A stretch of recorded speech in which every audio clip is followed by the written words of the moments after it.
அறிவை தேடி வந்திருக்கிற உங்க எல்லாரையும் இந்த ஆழமான அலசலுக்கு வரவேற்கிறோம். இப்ப நீங்க உங்க வாழ்நாள் சேமிப்பையெல்லாம் கொட்டி ஒரு வீடு கட்ட போறீங்கன்னு வச்சுக்குவோம். ம் அது ஒவ்வொருத்தருக்கும் ஒரு பெரிய கனவு இல்லையா? கண்டிப்பா. ஆனா அந்த செங்கல், சிமெண்ட், கம்பி இப்படி எந்த ஒரு நிஜமான பொருளையும் நீங்க தொடறதுக்கு முன்னாடியே பல கோடிகள் செலவழித்து கட்டப்போகும் அந்த வீட்டை ஒரு சின்ன மாடலா உங்க உள்ளங்கையில வச்சு பார்த்தா எப்படி இருக்கும்? வாவ், கேட்கவே ரொம்ப சுவாரஸ்யமா இருக்கு. ஆமா, ஒரு நிமிஷம் சிந்தித்து பாருங்கள். அந்த வீட்டின் பால்கனி எப்படி இருக்கும், ஜன்னல் வழியா வெளிச்சம் எப்படி வரும், இதையெல்லாம் முன்கூட்டியே உங்க கைகள்ல உணர்வது எப்பேற்பட்ட ஒரு அனுபவமா இருக்கும். அது நிஜமாவே ஒரு மேஜிக் மாதிரி தான் தோணுது. அந்த மேஜிக்கை பத்தி தான் இன்னைக்கு நாம ஆழமா பேச போறோம். இன்னைக்கு நம்மகிட்ட ட்ரீம் ஆஃப் ஒர்க்ஸ் அப்படிங்கிற ஒரு நிறுவனத்தோட ஆவணங்கள் இருக்கு. இவங்க அதிநவீன 3D பிரிண்டிங் தொழில்நுட்பத்தை பயன்படுத்தி கற்பனையில இருக்கிற கட்டிடங்களை அப்படியே கச்சிதமான மினியேச்சர் மாடல்களா உருவாக்குறாங்க. அதாவது ஒரு சின்ன பொம்மை வீடு மாதிரி, ஆனா ரொம்ப துல்லியமா இல்லையா? கரெக்ட். இத பத்தி படிக்கும்போது எனக்கு தோணுன முதல் எண்ணம் என்னன்னா, இது கட்டிடக்கலைக்கான ஒரு Ctrl+P பட்டன் மாதிரி இருக்கு.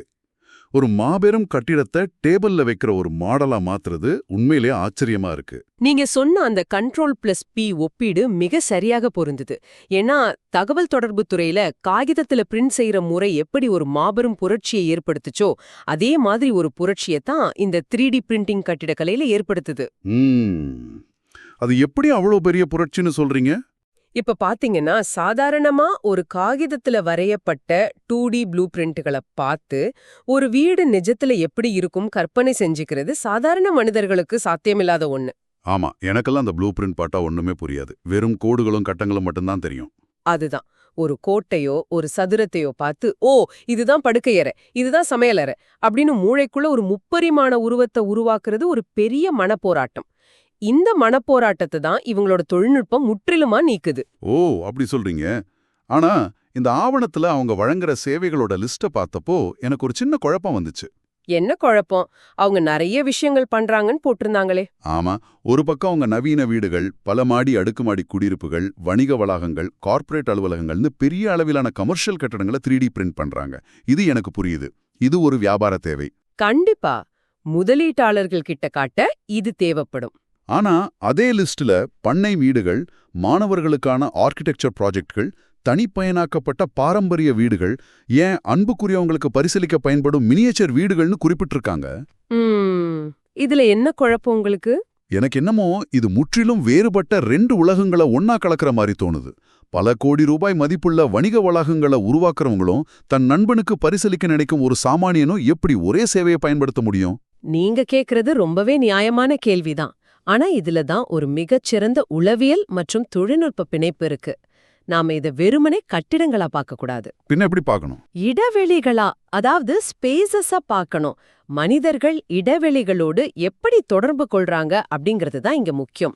நீங்க சொன்ன மாதிரி ஒரு வணிக வளாகம் அல்லது அடுக்குமாடி குடியிருப்பு மாடலுங்கிறது முற்றிலும் தொழில்முறை சார்ந்தது. ஆமா, அங்க பிசினஸ் மட்டும்தானே இருக்கு. கரெக்ட். ஒரு முதலீட்டாளர் 10 கோடி ரூபாய் முதலீடு செய்யறதுக்கு முன்னாடி அந்த கட்டிடம் எப்படி இருக்கும்னு துல்லியமா பார்க்க விரும்புவார். அங்க எண்கள், லாபம், வியாபாரம் இதெல்லாம் அடங்கியிருக்கு. ஆனா ஒரு பாரம்பரிய வீட்டின் மாடலையோ அல்லது ஒருத்தருக்கு பரிசளிக்க ஒரு வீட்டின் மினியேச்சரையோ உருவாக்கும் போது அங்க முழுவதும் உணர்வுகள் சம்பந்தப்பட்டிருக்கு. அதாவது ஒரு பழைய வீட்டின் நினைவுகளை பாதுகாப்பது போலவா சொல்றீங்க? சரியா புடிச்சிங்க. பல தலைமுறைகளா வாழ்ந்து காலத்தின் கட்டாயத்தால இடிக்கப்பட உள்ள ஒரு பூர்வீக வீட்டை கற்பனை செஞ்சு பாருங்க. நிறைய பேருக்கு அந்த மாதிரி வீடுகள் மேல ஒரு தனி பாசம் இருக்கும். கண்டிப்பா. அந்த வீட்டின் புகைப்படங்களை மட்டும் வச்சுக்கிறத விட அந்த வீட்டின் திண்ணை, முற்றத்தின் தூண்கள், கூரையின் அமைப்பு என அனைத்தையும் ஒரு 3D மாடலா உருவாக்கி உங்க வீட்டின் வரவேற்பறையில வச்சுக்கிறது எவ்வளவு பெரிய உணர்வுபூர்வமான விஷயம். வாவ், அது நிஜமாவே ரொம்ப எமோஷனலான ஒரு விஷயம்தான். அதே போல பண்ணை வீடுகள் அல்லது தோட்டங்களை வடிவமைக்கும்போது நிலப்பரப்போட மேடு பள்ளங்களை, மரங்கள் எங்கு வரும் அப்படிங்கறத ஒரு காகிதத்துல காட்டுறது ரொம்ப கடினம். ஆமா, லேண்ட்ஸ்கேப் டிசைன்லாம் பேப்பர்ல பார்த்தா அந்த ஃபீல் வராது. ஆனா 3D மாடல்ல அந்த முழு நிலப்பரப்பையும் உங்களால பார்க்க முடியும். ஆக தொழில்நுட்பம் ஒண்ணுதான், ஆனா அது தீர்த்து வைக்கும் பிரச்சனைகள் பன்முகத்தன்மை கொண்டவை அப்படிங்கறத ட்ரீம் ஆஃப் ஒர்க்ஸ் நிறுவனம் மிக தெளிவா புரிஞ்சு வச்சிருக்காங்க. ஓ, தொழில்முறை பயன்பாட்டிற்கும் உணர்வுபூர்வமான தேவைக்கும் ஒரே தொழில்நுட்பம் பாலம் அமையுதுன்னு சொல்றீங்க. ஆமா, அதுதான் இவங்களோட மிகப்பெரிய வெற்றி. அந்த பூர்வீக வீட்டின் உதாரணம் எனக்கு ரொம்பவே பிடிச்சிருக்கு. ஒரு மரபான வீட்டின் தூண்களையும் முற்றத்தையும் கையில பிடிச்சு பார்க்கறது ஒரு அலாதியான நாஸ்டால்ஜியா உணர்வை தரும். கண்டிப்பா தரும். அதே சமயம் நீங்க மாணவர்களின் ப்ராஜெக்ட்களை பத்தி சொல்லும்போது எனக்கு வேறொரு விஷயம் ஞாபகம் வருது. என்னது அது? ஒரு ஆர்க்கிடெக்சர் மாணவர் தனது இறுதியாண்டு ப்ராஜெக்டுக்காக பல வாரங்கள் தூக்கத்தை இழந்து அட்டைகளையும் தெர்மாக்கோலையும் பசையையும் வச்சு மாடல் செய்யற கஷ்டத்தை நான் நேர்லே பார்த்திருக்கேன். ஆமா, அது ஒரு பெரிய போராட்டம் தான் உங்களுக்கு. கைகள்ல பசை ஒட்டிக்கிட்டு விரல்களை கத்திரிக்கோலால வெட்டிக்கிட்டு அவங்க படும் பாடு கொஞ்ச நஞ்சமல்ல. அந்த கஷ்டத்தை இந்த 3D பிரிண்டிங் சேவை எவ்வளவு எளிதாக்குது. ஆனா எனக்கு ஒரு கேள்வி இருக்கு. சொல்லுங்க, என்ன கேள்வி? இதெல்லாம் எப்படி சாத்தியமாகுது, இந்த செயல்முறை எப்படி நடக்குதுன்னு எனக்கு தெரிஞ்சுக்க ரொம்ப ஆர்வமா இருக்கு. ஆவணத்துல உங்களுடைய ஐடியாவை பகிருங்கள், நாங்க 3Dல வடிவமைத்து அதிக துல்லியத்துடன் பிரிண்ட் செய்து தரோன்னு மிக எளிமையா சொல்லியிருக்காங்க. ஆமா. ஆனா எனக்கு இதுல ஒரு நடைமுறை சந்தேகம் இருக்கு. நான் ஒரு தொழில்நுட்ப வல்லுனர் கிடையாது. எனக்கு 3D சாஃப்ட்வேர் எதுவும் தெரியாது. சரி. என்கிட்ட இருக்கிறது ஒரு வெறும் ஐடியா மட்டும்தான், அல்லது அதிகபட்சமா ஒரு காகிதத்துல நான் கிறுக்கி வச்சிருக்கிற ஒரு சின்ன வரைபடம் இருக்கும். வாடிக்கையாளர் வெறும் ஐடியாவை மட்டும் கொடுத்தா போதுமா? சிக்கலான டிசைனிங் வேலையை நிறுவனமே எப்படி எடுத்துக்க முடியும்? ரொம்ப அருமையான கேள்வி. இங்கதான் அந்த சேவையோட சிறப்பே இருக்கு. வாடிக்கையாளருக்கு தொழில்நுட்ப அறிவு தேவையில்ல அப்படிங்கிறது தான் இவங்களோட மிகப்பெரிய பலமே. அப்படியா? கம்ப்யூட்டர் நாலேஜ் இல்லாமலே இதை பண்ண முடியுமா? கண்டிப்பா. ஆவணத்துல அவங்க கஸ்டம் டிசைன் சப்போர்ட், அதாவது விருப்பத்திற்கேற்ப வடிவமைப்பு ஆதரவுன்னு குறிப்பிட்டிருக்கிறது நீங்க கவனிச்சிருக்கலாம். ஆமா, நான் படிச்சேன். ஆனா அதோட அர்த்தம் என்ன? ஒரு சாதாரண நபரின் கற்பனைக்கும் 3D பிரிண்டர் புரிஞ்சுக்கிற மொழிக்கும் பெரிய இடைவெளி இருக்கு. 3D பிரிண்டருக்கு CAD, அதாவது கம்ப்யூட்டர் எய்டட் டிசைன் போன்ற மென்பொருள்கள்ல உருவாக்கப்பட்ட துல்லியமான டேட்டா தேவை. அந்த சாஃப்ட்வேர்லாம் ரொம்ப கஷ்டமாச்சு. அதுதான் விஷயமே. நீங்க ஒரு காகிதத்துல வரைஞ்சு கொடுத்தாலோ அல்லது வாய்மொழியா விவரிச்சாலோ அத நிறுவனத்துல இருக்கிற தொழில்முறை வடிவமைப்பாளர்கள் அந்த சாஃப்ட்வேர்ல 3D மாடலா மாத்துவாங்க. ஓ, அப்ப அந்த மொழிபெயர்ப்பு வேலைய, அதாவது கற்பனைய டிஜிட்டல் மாடலா மாத்துற வேலைய அவங்களே தோள்ல சுமக்குறாங்களா? ஆமா, உங்ககிட்ட எந்த தொழில்நுட்ப அறிவும் இருக்க வேண்டியதில்ல. உங்களின் கற்பனைய அவங்க கிட்ட வெளிப்படுத்தினா மட்டுமே போதுமானது. வாவ், அப்படியானா சாஃப்ட்வேர் வேலையை அவங்களே முடிச்சிடுறாங்க. ரொம்ப நல்ல விஷயம். ஆனா எனக்கு இன்னொரு சந்தேகம் இருக்கு. நான் கடைகள்ல பார்த்த சில 3D பிரிண்ட் செய்யப்பட்ட பொம்மைகள் மேடும் பள்ளமுமா ரொம்ப கரடு முரடா இருக்கிறத பார்த்திருக்கேன். நீங்க சாதாரண பிரிண்டர்கள்ல செஞ்சத பார்த்திருப்பீங்க. அதுதான். அப்படி இருக்கும்போது ஒரு வீட்டின் மிக நுட்பமான பால்கனி கம்பிகளையோ படிக்கட்டுகளையோ கூரையின் சாய்வையோ எப்படி இவ்வளவு அதிக துல்லியத்துடன் இவங்களால உருவாக்க முடியுது? அந்த அதிக துல்லியம் என்ற மந்திர சொல் எப்படி வேலை செய்யுது? இங்கதான் நாம 3D பிரிண்டிங் தொழில்நுட்பத்தோட உள்ள ரொம்ப ஆழமா செல்லணும். நீங்க பார்த்த அந்த மேடு பள்ளமான பொம்மைகள் வீடுகள்ல பயன்படுத்தப்படுற சாதாரண மற்றும் மலிவான பிரிண்டர்கள்ல செய்யப்பட்டவை. ஓ, அப்ப அவங்க வேற பிரிண்டர் யூஸ் பண்றாங்களா? ஆமா, ஆர்கிடெக்சரல் மாடல்களுக்கு அவங்க இண்டஸ்ட்ரியல் கிரேட் பிரிண்டர்களை பயன்படுத்துறாங்க. இது எப்படி வேலை செய்யுதுன்னா, ஒரு பிளாஸ்டிக் அல்லது ரெசின் பொருளை உருக்கி அடித்தளத்திலிருந்து தொடங்கி அடுக்கடுக்க பிரிண்ட் செஞ்சுக்கிட்டே வரும். அடுக்கடுக்காக? கேட்பதற்கே ரொம்ப சுவாரஸ்யமா இருக்கே. ஆமா, அதுவும் எந்த அளவுக்கு துல்லியம் தெரியுமா? மனித முடியின் தடிமனை விட குறைவான அளவுல, அதாவது 1 மில்லிமீட்டர்ல 10ல 1 பங்கு அளவுல ஒவ்வொரு அடுக்கையும் அது உருவாக்கும். ஒரு நிமிஷம், நீங்க சொல்றத பார்த்தா அந்த பால்கனி கம்பிகள் எல்லாம் எப்படி பிரிண்ட் ஆகும்? காத்துல தொங்கிக்கிட்டு இருக்கிற பால்கனிய எப்படி அடுக்கடுக்கா பிரிண்ட் செய்ய முடியும்? அது கீழே விழுந்துராதா? இது ஒரு மிகச்சிறந்த தொழில்நுட்ப கேள்வி. 3D பிரிண்டிங்ல புவியீர்ப்பு விசையை ஏமாத்துறது அப்படிங்கிறது ஒரு பெரிய கலை. புவியீர்ப்பு விசையை ஏமாத்துறதா? எப்படி? ஒரு பால்கனியோ அல்லது வெளியே நீட்டிக் கொண்டிருக்கும் கூரையோ பிரிண்ட் ஆகும்போது அது அந்தரத்துல பிரிண்ட் செய்யப்பட முடியாது. அதனால பிரிண்டர் அந்த இடத்துக்கு கீழே சப்போர்ட் ஸ்ட்ரக்சர்கள் எனப்படும் தற்காலிக சாரங்களை பிரிண்ட் செய்யும். ஓ, நாம நிஜ வீடு கட்டும்போது சாரம் கட்டுற மாதிரி மெஷினோ சாரம் கட்டுமா? சரியா சொன்னீங்க. முழு கட்டிடமும் பிரிண்ட் ஆகி முடிஞ்ச உடனே அந்த தற்காலிக சாரங்களை ரசாயனத்துல கரைத்தோ அல்லது கவனமா உடைத்தோ எடுத்துடுவாங்க. எஞ்சி நிற்பது நீங்க கற்பனை செய்த அந்த கச்சிதமான பால்கனி தான். வாவ், அந்த சப்போர்ட் ஸ்ட்ரக்சர் பற்றி நீங்க சொன்னது எனக்கு ஒரு புதிய திறப்பு தருது. இது ரொம்பவும் அட்வான்ஸ்டான ஒரு விஷயமா இருக்கு. ஆமா, படிக்கட்டுகளோட வளைவுகள், சுவர்களின் மென்மை, ஜன்னலின் சட்டங்கள் என ஒவ்வொன்னும் எந்த பிசுறுமே இல்லாம அப்படியே நிஜ வீட்டை போல அச்சசலா உருவாக்கப்படும். நிஜமாவே ஆச்சரியமா இருக்கு. கைகள்ல மாடல் செய்யும்போது நிறைய தப்பு நடக்க வாய்ப்பு இருக்குல்ல. கண்டிப்பா. மனிதர்கள் செய்யும்போது ஒரு சுவரோட தடிமன் மாறலாம், அளவுகள் மாறலாம். ஆனா இதுல மென்பொருள்ல என்ன அளவு கொடுக்கறீங்களோ அது மைக்ரோமீட்டர் அளவு கூட மாறாம அப்படியே வெளியே வரும். அதனாலதான் இத அதிக துல்லியம்னு சொல்றாங்க. அப்படியானா வேகமான டெலிவரி அப்படின்னு ஆவணத்துல குறிப்பிட்டிருக்கிறதும் இந்த மிஷின்களோட வேகத்தால தான் சாத்தியமாகுது இல்லையா? நிச்சயமா. பாரம்பரிய முறையில மாடல் செய்றவங்க ஒவ்வொரு சின்னஞ்சிறு மரத்துண்டியும் அளந்து வெட்டி ஓட்டுறதுக்கு பல மாதங்கள் ஆகும்.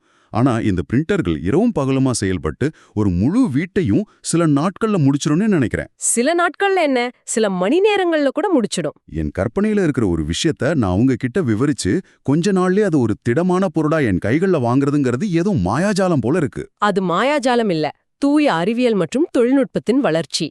சரி, நாம இப்போ இந்த சேவையோட மற்றொரு முக்கியமான பரிமாணத்தை பத்தி பேசுவோம். என்ன பரிமாணம்? அதுதான் இதோட பொருளாதாரம் மற்றும் வணிக பயன்பாடுகள். ஆவணத்துல இருக்கிற விலைப்பட்டியல பாத்தீங்களா? ஆமா, நான் அத பார்த்தப்போ உண்மையிலே அதிர்ந்துட்டேன். அதுதான் என்ன ரொம்ப அதிகமா ஈர்த்தது. ஆமா, எனக்கும் அந்த விலை ரொம்ப ஆச்சரியமா இருந்துச்சு. சிறிய மாடல்களுக்கு வெறும் 500 ரூபாய் முதல் 2000 ரூபாய் வரையிலும், நடுத்தர மாடல்களுக்கு 2000 முதல் 10,000 வரையிலும் சொல்லியிருக்காங்க. பெரிய ப்ராடக்ட்ஸுக்கு தான் 10,000க்கு மேல ஆகுது.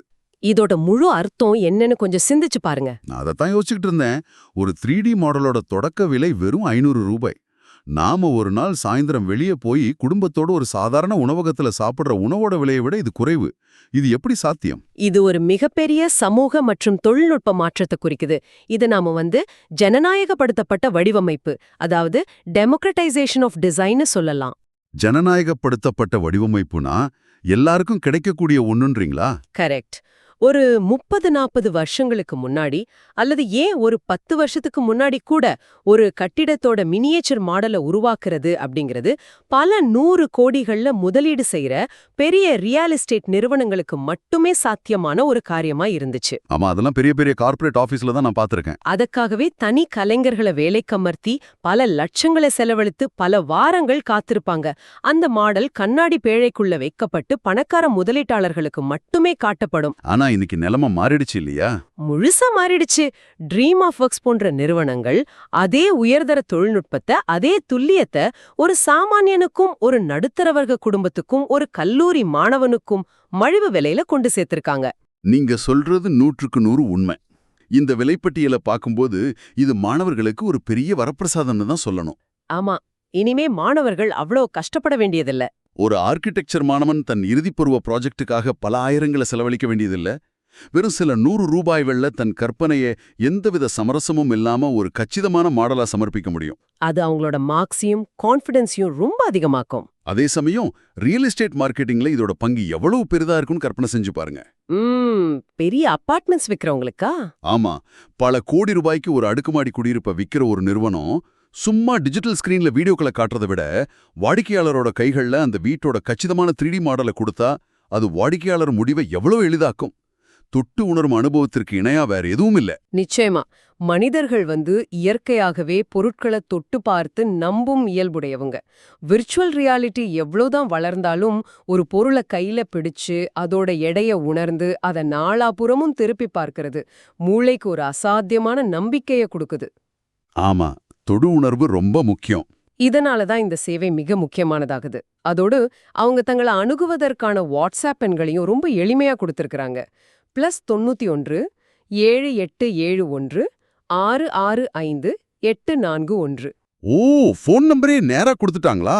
ஆமா, எந்த ஒரு கடினமான செயல்முறையும் இல்லாம ஒரு சாதாரண வாட்ஸ்அப் மெசேஜ் மூலமாகவே ஒருவரால தன் வீட்டின் வடிவமைப்பை தொடங்கிவிட முடியும் அப்படிங்கிறது இந்த சேவையோட அணுகல் தன்மையை பல மடங்கு அதிகரிக்குது. வாவ், ரொம்ப சிம்பிளா இருக்கு. ஒரு தொழில்நுட்பம் எந்த அளவுக்கு எளிதா மக்களை சென்றடைதோ, எந்த அளவுக்கு அது சாமானியனின் பாக்கெட்டுக்கு ஏற்றதா இருக்கோ அந்த அளவுக்கு அது உலகத்தை மாத்தும். அதனாலதான் இவங்க ஏன் எங்களை தேர்ந்தெடுக்க வேண்டும் அப்படிங்கிற கேள்விக்கு மிக ஆழமான பதில்களை தந்திருக்கிறாங்க.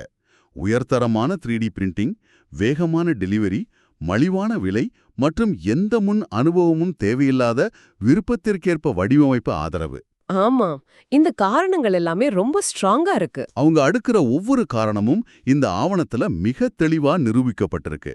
நீங்க சொல்றத கேட்கும்போது இந்த 3D பிரிண்டிங் தொழில்நுட்பம் அப்படிங்கிறது வெறும் பிளாஸ்டிக்கை உருக்கி வடிவங்களை உருவாக்குற ஒரு சாதாரண இயந்திரம் இல்லைன்னு எனக்கு புரியுது. அதுக்கு மேல நிறைய விஷயங்கள் இதுல அடங்கியிருக்கு. ஆமா, அது மக்களோட வாழ்நாள் கனவுகளை, பழைய வீடுகளோட நினைவுகளை, புதிய வியாபார திட்டங்களை மற்றும் மாணவர்களின் கல்வி சார்ந்த முயற்சிகளை நிஜமாக்குற ஒரு சக்தி வாய்ந்த கருவி. ரொம்ப அழகா சொன்னீங்க. ஒரு காலத்துல ஹாலிவுட் சயின்ஸ் ஃபிக்ஷன் படங்கள்ல மட்டுமே நம்ம பார்த்து வியந்து கொண்டிருந்த ஒரு தொழில்நுட்பத்தை இன்னைக்கு நம்ம ஊர்ல, நம்ம பட்ஜெட்ல, நம்ம வீட்டோட வரவேற்பறைக்கே கொண்டு வந்திருக்காங்க. இது கட்டிடக்கலை மற்றும் வடிவமைப்பு துறையில ஒரு சத்தமில்லாத ஆனா மிகப்பெரிய புரட்சி. எந்த சந்தேகமும் இல்ல. கற்பனைய நிஜமாக்குறதுக்கு இடையில இருந்த மிகப்பெரிய தடைய, அதாவது அதை எப்படி செயல்படுத்துறது அப்படிங்கிற தொழில்நுட்ப தடைய இவங்க முழுமையா அகற்றிட்டாங்க. அதாவது நாம இனி டெக்னாலஜியை பார்த்து பயப்பட தேவையில்லை. கண்டிப்பா. உங்களுடைய ஐடியாவை ஒருத்தர்கிட்ட சொல்லி அதை அவங்களே வடிவமைச்சு அச்சசலா ஒரு பொருளா உங்க கைகள்ல பெறுவது அப்படிங்கிறது மனித சிந்தனையின் சுதந்திரத்தை இன்னும் பல மடங்கு அதிகப்படுத்துது. இது கிரியேட்டிவிட்டியை நல்லா பூஸ்ட் பண்ணும். நீங்க காகிதத்துல அற்புதமா வரைய தெரிஞ்சிருக்க வேண்டியதில்ல. உங்களுக்கு தேவையானதெல்லாம் ஒரு நல்ல கற்பனை மட்டுமே.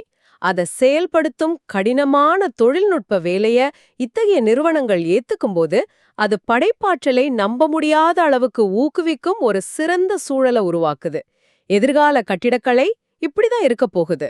நாம இந்த மிக சுவாரஸ்யமான உரையாடலின் இறுதி பகுதிக்கு வந்துட்டோம்.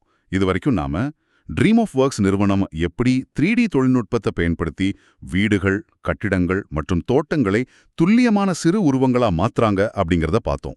ஆமா, அடுக்கடுக்கா பிரிண்ட் செய்யும் விதம், சப்போர்ட் ஸ்ட்ரக்சர்ஸின் அறிவியல் எல்லாமே ரொம்ப ஆச்சரியமா இருந்துச்சு. அது மட்டும் இல்லாம சாமானியர்களுக்கும் எட்டக்கூடிய விலை நிர்ணயம் என அனைத்தையும் அலசினோம். இப்போ இதை கேட்டுக்கிட்டு இருக்க உங்களுடன் இதை இணைத்து பார்ப்போம். ஆமா, நீங்க எப்படி இதை பயன்படுத்தலாம்னு யோசிச்சு பாருங்க. நீங்க ஒருவேளை உங்க இறுதி ஆண்டு ப்ராஜெக்ட எப்படி வித்தியாசமா சமர்ப்பிக்கிறதுன்னு குழம்பிக் கொண்டிருக்கும் ஒரு கல்லூரி மாணவரா இருக்கலாம். அல்லது பல வருடங்களா நீங்க சேர்த்து வச்ச பணத்துல உங்க ஓய்வு காலத்துல நீங்க வாழப்போற உங்க எதிர்கால பண்ணை வீட்டை எப்படி வடிவமைப்பதுன்னு திட்டமிட்டு கொண்டிருப்பவரா கூட இருக்கலாம். எதுவா இருந்தாலும் இந்த 3D பிரிண்டிங் தொழில்நுட்பம் நீங்க திட்டமிடும் முறையையும் நீங்க கற்பனை செய்யும் முறையையும் எப்படி முற்றிலும் மாற்றி அமைக்குது அப்படிங்கறத இப்போ நீங்க முழுமையா உணர்ந்திருப்பீங்க. காகித வரைபடங்களுக்கு விடை பெற்றுட்டு வீட்டை உள்ளங்கையில வச்சு பார்க்கும் காலம் வந்துருச்சு. ஒரு புது யுகத்தோட ஆரம்பம் இது. இறுதியா உங்களுக்கு ஒரு சின்ன சிந்தனையை கொடுத்து இந்த ஆழமான அலசலை முடிக்க விரும்புறோம். கனவில்லம் அப்படிங்கிற கருத்தை எடுத்துக்கோங்க. ஒரு வீட்டை நிஜத்துல செங்கல், சிமெண்ட், இரும்பு கம்பிகளை கொண்டு கட்டுறதுக்கு முன்னாடியே அதோட ஒவ்வொரு அங்குலத்தையும் ஒவ்வொரு அறையையும் ஒரு கச்சிதமான குறையற்ற 3D மாடலா உங்க கையில பிடிச்சு பார்த்து விடும் வாய்ப்பு இப்போ உங்களுக்கு கிடைக்குது.